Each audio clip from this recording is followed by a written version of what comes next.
గాయత్రి క్రియేషన్కి స్వాగతం. ఈరోజు మనం చందమామ కథల్లోని గోడమీది బల్లి అనే కథ గురించి చెప్పుకోబోతున్నాం. ఈ సృష్టికి మొట్టమొదట ఆదిశక్తిని పుట్టించాడు భగవంతుడు. శక్తి స్వరూపిణి అయినటువంటి ఆ జగన్మాత జన్మించగానే, ఓయి దేవుడా, నన్ను పుట్టించావు, బాగానే ఉంది, అయితే నాకు ప్రతి జంతువు బలి కావాలనే, మరి నా ఆహారం అంటూ ఏమైనా ఆలోచించావా అని అడిగింది. అందుకు భగవంతుడు, దేవి, దీనికేముంది, ప్రపంచంలో లక్షలాది జంతువులు ఉన్నాయి కదా, అయితే ఏ జంతువు రక్తము ప్రశస్తమైందో, ఏది నీకు బాగా రుచిస్తుందో తెలియాల్సి ఉంది. ఇందుకోసమని ఇదిగో ఇప్పుడే పోయి రమ్మని దోమరాజును పంపిస్తున్నాను అని చెప్పాడు. దేవుని ఆజ్ఞ ప్రకారం దోమరాజు బయలుదేరి ప్రపంచంలో ఉండే ప్రతి జంతువు శరీరము పైన తన వాడి అయిన తొండంతో పొడిచి రక్తం పీల్చి చవి చూస్తూ వచ్చింది. ఏ జంతువు రక్తం ఎంత రుచిగా ఉంటుందో స్వయంగా తెలుసుకుంది. దోమరాజు ప్రపంచమంతా చుట్టి తన పని ముగించుకొని తిరిగి వస్తూ ఉండగా దారిలో ఒక చెట్టు మీద బల్లిబావ గారు కనిపించి పలకరించారు. ఓహో దోమరాజు గారు, ఇవాళ ఎంత సుదినం, ఎక్కడి నుంచి మీ దాకా రండి, ఇలా వచ్చి ఈ చెట్టు మీద కాస్త విశ్రాంతి తీసుకోండి అంటూ ఎంతో ఆప్యాయంగా ఆహ్వానించింది. బల్లిబావ ఇంత ఆప్యాయంగా పిలవటం చూచి, బేష్, బాగానే ఉంది, నేను ఈ ప్రపంచమంతా సంచారం చేసే మహాకార్యక్రమంలో ఈ బల్లి మాట మర్చిపోయాను. అవకాశం దొరికింది గనక ఇప్పుడు ఈ పని కూడా ముగించుకొని మరీ పోవచ్చు అనుకుని దోమరాజు సంతోషించింది. ఇంతలోనే మాట పలుకు ఆడుతూ బల్లిబావ కుశల ప్రశ్నలు అడిగేసరికి దోమరాజు, బల్లిబావ, నీకు ఇంకా తెలియదు కదా, శక్తి స్వరూపిణి అయినటువంటి జగన్మాతను భగవంతుడు సృష్టించాడు. ఆ దేవికి ఆహారంగా ఏ జంతువు రక్తం తగినదిగా ఉంటుందో పరీక్షించడమని నన్ను దూతగా పంపించారు. ఆ పని మీదే ఇప్పుడు ప్రపంచమంతా పర్యటన చేసి ప్రతి జంతువు యొక్క రక్తము చవిచూచి నా అభిప్రాయం తెలపటానికి తిరిగి భగవంతుని వద్దకు పోతూ ఉన్నాను అంది. సోమరాజా, ఇవాళ చాలా గొప్ప విషయం చెవిన వేశారు. అయితే ఇంత ప్రపంచం చుట్టి వచ్చావు కదా, ఏ జంతువు రక్తం నీకు నచ్చింది అంటూ ఆత్రంగా ప్రశ్నించింది బల్లిబావ. ఇన్ని జంతువులను చూచి వచ్చాను, కానీ బల్లిబావ, మనిషి రక్తము అంత రుచి మరి ఏ జంతువు రక్తానికి లేదు సుమా. ఈ సంగతి నేను ఇప్పుడు వెళ్ళి దేవికి నివేదించదామని అనుకుంటూ ఉన్నానని చెప్పింది దోమ. ఈ మాట విని తన ప్రసక్తి లేదు గనక తన జాతికి గండం తప్పింది కదా అని బల్లిబావ మనసులో సంతోషించింది. పైగా ప్రపంచంలోని లక్షలాది జంతువుల రక్తం ఆరగించి వచ్చిన ఈ దోమరాజు రక్తం ఎంత రుచిగా ఉంటుందో చూడాలని కుతూహలం కూడా పుట్టింది. బడలిక వల్ల దోమరాజు కాస్తంత కన్ను మూయటం కనిపెట్టిన బల్లిబావ వెనుకపాటున వెళ్ళి ఏమైందని చెప్పి దాన్ని గుటుక్కున మింగేసింది. ఇంకేముంది, ప్రపంచం మొత్తం చుట్టి వచ్చిన అంతటి దోమరాజు బల్లిబావకు బలైపోయినాడన్నమాట. ఏదో జిహ్వా చాపల్యం చేత బల్లిబావ ఇలా చేసిందే కానీ దోమరాజును మింగినప్పటి నుంచి దాని కడుపులో గాబరా పుట్టుకొచ్చింది. కేవలం ఆదిశక్తి చేత పంపబడినటువంటి దూతను కొంచెమైనా ఆలోచన లేకుండా ఇలా పొట్టన పెట్టుకున్నానే, ఈ సంగతి ఎప్పటికైనా దేవికి కనిపెట్టలేకపోతుందా? కనిపెట్టిన తర్వాత నన్ను శిక్షించకుండా ఊరుకుంటుందా? కనుక ఎలాగిప్పుడు?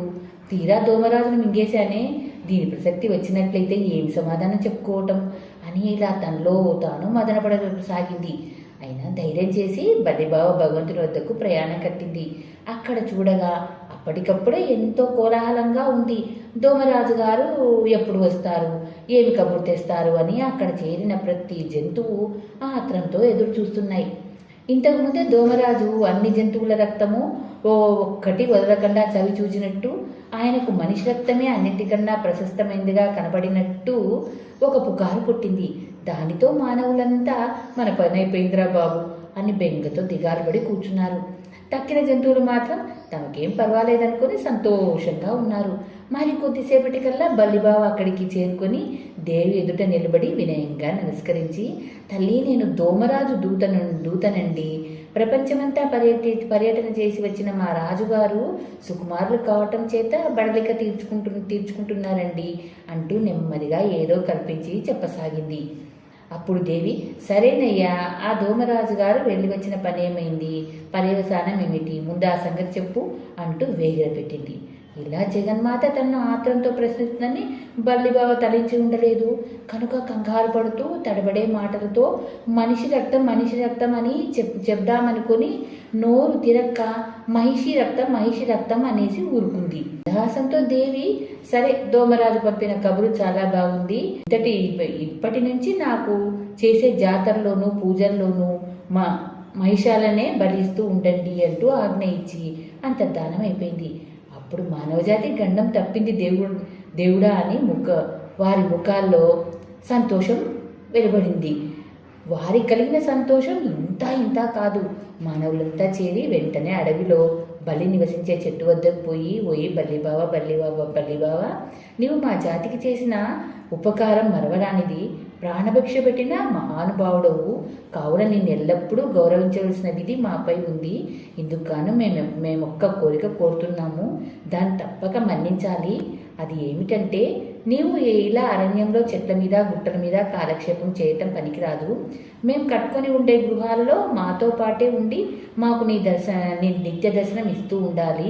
ఇదే మా అభిలాష అని విన్నవించారు. మానవుల మనవిని పాలించటం కోసమే కాబోలు ఈనాడు కూడా ఇల్లు కట్టుకునేసరికల్లా ముందుగా బల్లి వచ్చి గృహప్రవేశమయ్యి గోడ మీద ఎక్కి కూర్చుంటుంది. చందమామ కథల్లోని నల్లి పుట్టుక అనే కథ గురించి చెప్పుకోబోతున్నాం. అనగా ఒక ఊళ్ళో ఒక బ్రాహ్మణుడు. పాపం అతను చాలా పేదవాడు. అందుకని యావారాలెత్తుకొని ఇల్లు గడుపుకునేవాడు. దరిద్రుడి పెళ్లికి వడగళ్లవాన అన్నట్లు అతనికి 3 కూతుళ్ళు పుట్టారు. పెద్దదాని పేరు పేరమ్మ, రెండో దాని పేరు అంకమ్మ, మూడో దాని పేరు ముత్యాలమ్మ.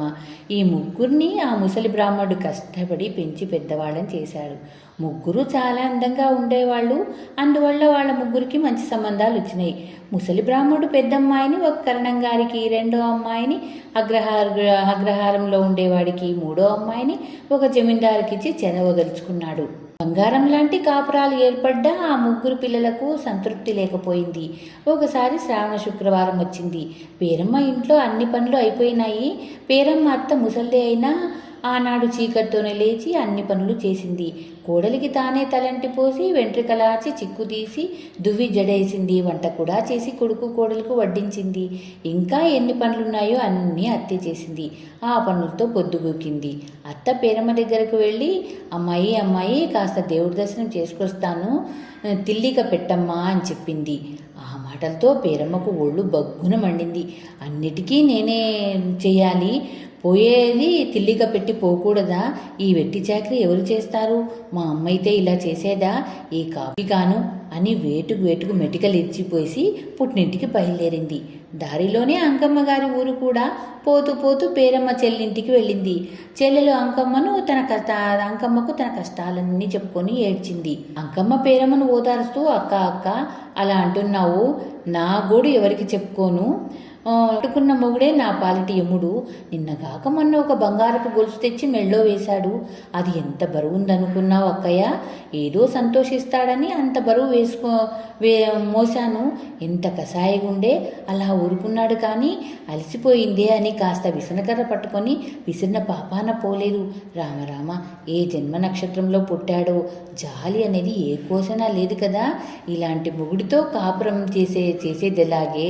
ఇక లాభం లేదు, అమ్మ దగ్గరకు వెళ్దాం అనుకుంటున్నాను, ఇంతలో నువ్వు వచ్చావు అన్నది. ఇక గడియ కూడా ఉండదనుకొని 2 అక్కా చెల్లెళ్ళు కలిసి బయలుదేరారు. దారిలో ముత్యాలమ్మ ఊరు కూడా ఉంది. పేరమ్మ అంకమ్మ 2 చెల్లెలింటికి వెళ్ళారు. తీరా లోపలికి వెళ్ళి చూస్తే తలకు వాసన కట్టుకొని ముత్యాలమ్మ ఏడుస్తూ ఉంది. అక్కలిద్దరూ చెల్లెలతో కలిసి ఏడ్చి చివరికి కారణం అడిగారు. వెక్కి ఏడుస్తూనే ముత్యాలమ్మ, ఏమి కాపురమే, దిక్కుమాలిన కాపురం. నిన్న రాత్రి వెన్నెట్లో మా ఆయన నేను తోటలోనికి వెళ్ళాము. నేను ఆయన తొడ మీద తలపెట్టుకొని పడుకున్నాను. గాలికి పారిజాతం పువ్వులు 4 రాళ్లు రువ్వినట్లుగా వచ్చి నా మీద పడ్డాయి. ఆయన చూసి చూడనట్టుగా ఊరుకున్నాడు. కానీ అన్ని పువ్వులు ముఖాన పడ్డాయే. దెబ్బ తగిలిందా అని కూడా అడిగిన పాపాన పోలేదు. ఇలాంటి మొగుడితో కాపురం చేసేదానికన్నా గంగలో దూకితే మంచిది. ఇక్కడ ఒక్క క్షణం కూడా ఉండకూడదు. అమ్మగారింటికి వెళ్దామని అనుకుంటున్నాను, ఇంతలో మీరు వచ్చారు అన్నది. ఇక ఉండకూడదనుకొని 3 అక్కా చెల్లెళ్ళు బయలుదేరి పుట్టినింటికి వెళ్ళి అమ్మకు తమ కష్టాలు చెప్పుకొని బావుమని ఏడ్చారు. అప్పుడు వాళ్ళమ్మ ఇలా అంది, నా అల్లుళ్ళే కాస్తలో కాస్త నయం, మీ నాన్న వంటివాడు భూలోకంలో ఇక పుట్టబోడు పెరగబోడు. మొన్న యావరానికి వెళ్ళి గిద్దెడంటే గిద్దెడు బియ్యం తెచ్చాడు. అందులో ఇన్ని పప్పు పోసి రొట్టెలు కాలుద్దామని పొయ్యి దగ్గర కూర్చున్నాను. ఆయన స్నానానికి వెళ్ళాడు. నేను 3 రొట్టెలు కాల్చాను. ఉప్పు చాలిందా లేదా అని చూసరికి ఒకటి అయిపోయింది, కాలిందో లేదో అని చూసరికి రెండోది అయిపోయింది. ఆయన వచ్చిందాకా చేతులు ముందేసుకొని కూర్చోవడం ఎందుకని మూడోది కూడా అయిపోయి తినేశాను. మీ నాయన మట్టుకు గుడ్లు అప్పగించి చూశాడే గాని, అయ్యో అన్ని రొట్టెలు తిన్నావు కామోలు, కడుపు నొప్పి వచ్చిందా, మందు తెచ్చేదా అన్న పాపాన కూడా పోలేదు. తల్లి కూతుళ్ళు నలుగురు పెద్దగా శోకాలు పెట్టి ఏడ్చడం మొదలుపెట్టారు. ఈ ఏడుపు విని మహేశ్వరుడికి ఎక్కడ లేని కోపం వచ్చి, ఇన్ని భోగాలు ఇస్తేనే ఇంకా ఏడుపు వీళ్లకు, మీరు సుఖపడరు, ఇంకొకరిని సంతోష పెట్టరు, ఇలాంటి వాళ్ళు నా సృష్టిలో ఉండకూడదు, మీరు నల్లై పుట్టండి అని శపించాడు. ఆ శాపం వల్లనే మనకు నల్లులు వచ్చాయి. వాటి పూర్వజనంలో తల్లి కూతుళ్ళు కావటం వల్ల మన నెత్తురు పీల్చినా వాటికి తృప్తి లేదు, ఇంకా పుట్టి బాధిస్తూనే ఉంటాయి.